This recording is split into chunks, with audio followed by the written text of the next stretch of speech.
Xbox. What is Xbox doing right now? Let's get into these Xbox layoffs, man, because apparently they don't care about the games they make. What's good, y'all? It's Wavvy. Welcome back to WhateverWavy. I talk about wavy games within the industry.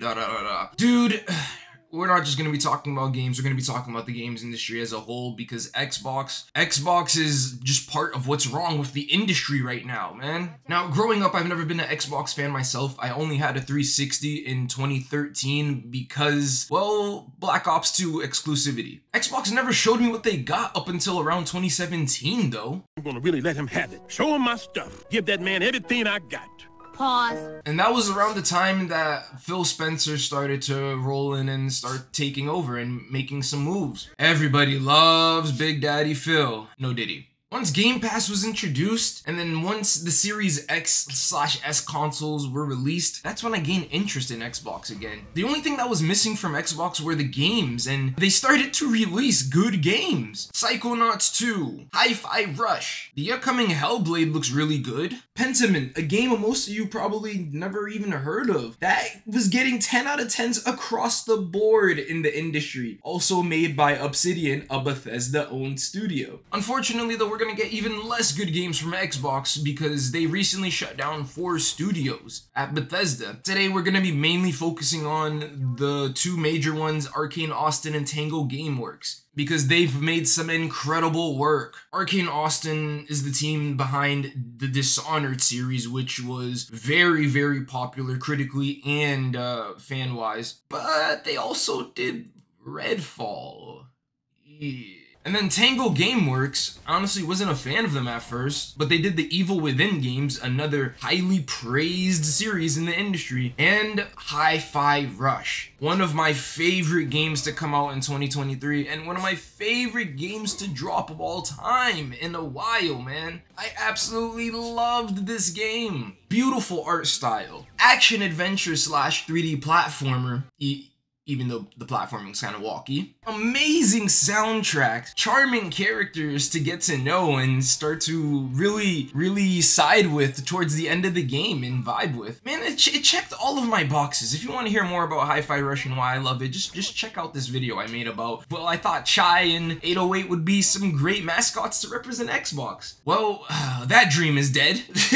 The thing about Hi-Fi Rush is that this is a game that Tango Gameworks wanted to make. They took a risk and they succeeded at it. However, in the case of Arcane Austin, they really didn't want to make Redfall. Bethesda and Xbox were just trying to follow the trends of giving single-player game-based studios live service projects they were tasked to create and make profitable. Clearly, this strategy does not work, especially with recent trends within the industry. All of the live service games that have been shutting down, like Knockout City, like Rumbleverse. And there are a lot of other live service games that have a pretty low player base, and I wouldn't be surprised if they weren't around for too much longer. Just look at the recent release of Suicide Squad. Rocksteady originally made the Batman Arkham series a widely popular franchise, showered with praise, showered with awards. So instead of making Suicide Squad a single player or co-op experience that is not live service, they gave these Batman characters the same guns, fighting the same enemies, collecting the same rewards, with the battle pass. Why did this game have a battle pass? Why did this game have a storefront? Like, why?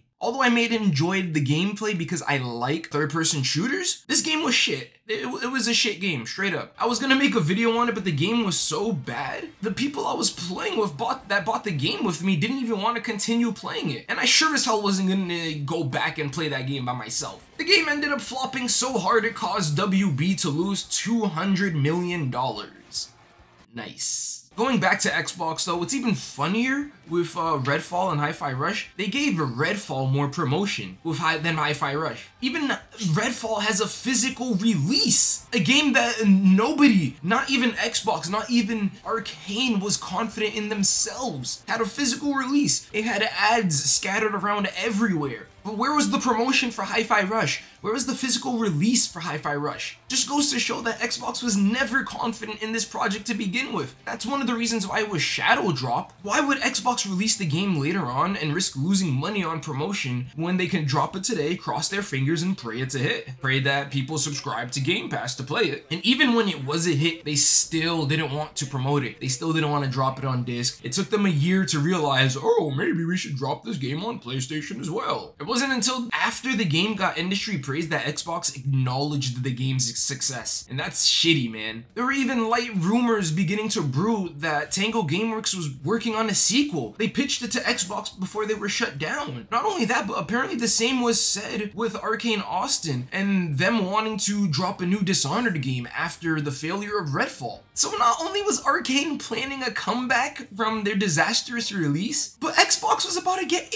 another banger in Hi-Fi Rush 2, improving on the formula they crafted and made so unique. I've never played a rhythm 3D platformer action adventure game, and it was such a good fucking game. The day after shutting these studios down too, Matt Booty praised Hi-Fi Rush, but then also claims that they need smaller games just like that. What the fuck is that, Matt? What are we saying right now? What are we talking about? You want more games like Hi-Fi Rush, but then you shut down the studio that made Hi-Fi Rush? Like, what in the fuck? Xbox isn't the only one lining people up on the chopping block, however. Private Division recently, a publisher that I've become real fond of due to games like Ollie Ollie World and Penny's Big Breakaway, they also suffered with layoffs. More specifically, the Roll 7 team. So much so that most of the team that worked on Ollie Ollie World, they were let go. And it's like, dude, Ollie Ollie World was on my Game of the Year list in 2022. Beautiful game, beautiful art style. Again, the soundtrack, one of the best soundtracks I've ever heard in a video game as well. I mean, even Rollerdrome, a game that I didn't really vibe with, even though I love games like Tony Hawk and Jet Set Radio, that game, industry praise. That game even won BAFTA awards. If you're not aware of what the BAFTA awards are, they're another version of the Game Awards. But it wasn't enough.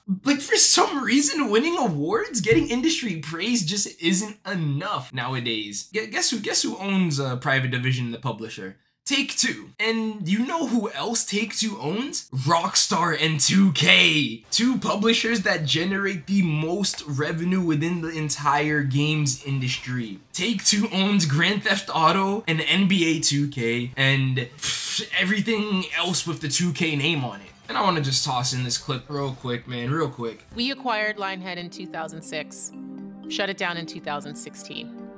A couple years later, we reflected back on that experience. What did we learn? How do we not repeat our same mistakes? You acquire a studio for what they're great at now, and your job is to help them accelerate how they do what they do, not them accelerate what you do. Xbox has a history of this, man. They genuinely have a history of this. Now, if history repeats itself, hopefully we see these studios return because they did not deserve this whatsoever. I genuinely still don't get it, man. Xbox needs games. One of the main reasons that people buy PlayStations and Nintendo, because of their library. Main reason that Xbox came up with Game Pass is because they don't have many games, or first-party games for that matter.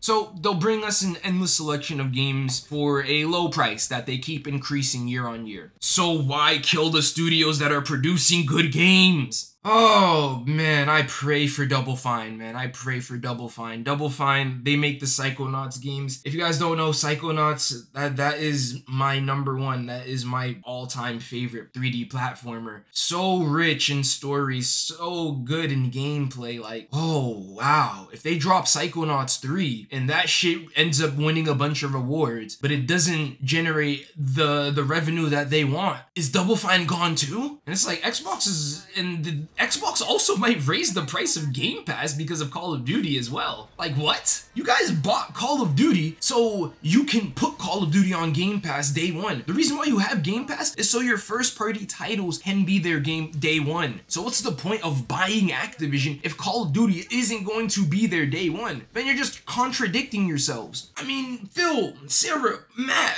you guys, everything you guys have said publicly, you have been contradicting with your moves. And then the PR responses that you guys have to give about, oh, we're just making sure we're good for the future. Like, that shit doesn't help. That shit just makes it even worse because it shows you guys don't care. Xbox is about to drop lower than 3rd place, man. They already admitted they're in 3rd place. They're about to drop even lower. Steam might take that 3rd place spot with PlayStation investing more into PC, with the Steam Deck being as dominant as it is right now, etc., etc. But dude, I've been talking too much about the games themselves. These games are made by people too. We gotta understand, man, the gaming is an art. Yes, it's a business at the end of the day, and that's the unfortunate side of it. These businesses have to make money in order to keep going, but these people that make these games have lives. And with people getting laid off, man, so many people getting laid off, you never know what that person is going through before the layoff, and you especially don't know what they're gonna go through after the layoff. Some people become homeless because they're not able to keep up with their bills and stuff, because all of a sudden income that they were getting, the lifestyle that they were used to, like all of a sudden they have to make a radical change. This sucks, man. This just genuinely sucks for the industry. My heart goes out to each and every one of the people that got laid off, man. You guys make some incredible games. Even with Redfall, although it wasn't the best game, I know people put in a lot of time and effort into that game. I know a lot of people didn't want to make that game, but still worked through it and published it. Go show these devs some love, man. Go show these devs some love. But if you guys want to hear more about a game that's not owned by a billion-dollar corporation and that's only 15 bucks, only 6 hours to complete, and is a unique take on 3D platformers where you drive around as a taxi and can't jump, well, click the card on the screen right here. And if you want to check out another game that was published by Private Division that suffered layoffs but is my favorite game to release so far this year in 2024, click the other card you see on the screen. But in the meantime, it's been WaavvyyD, y'all, and I'm gonna go play some more Hi-Fi Rush, man. Rest in peace. But peace.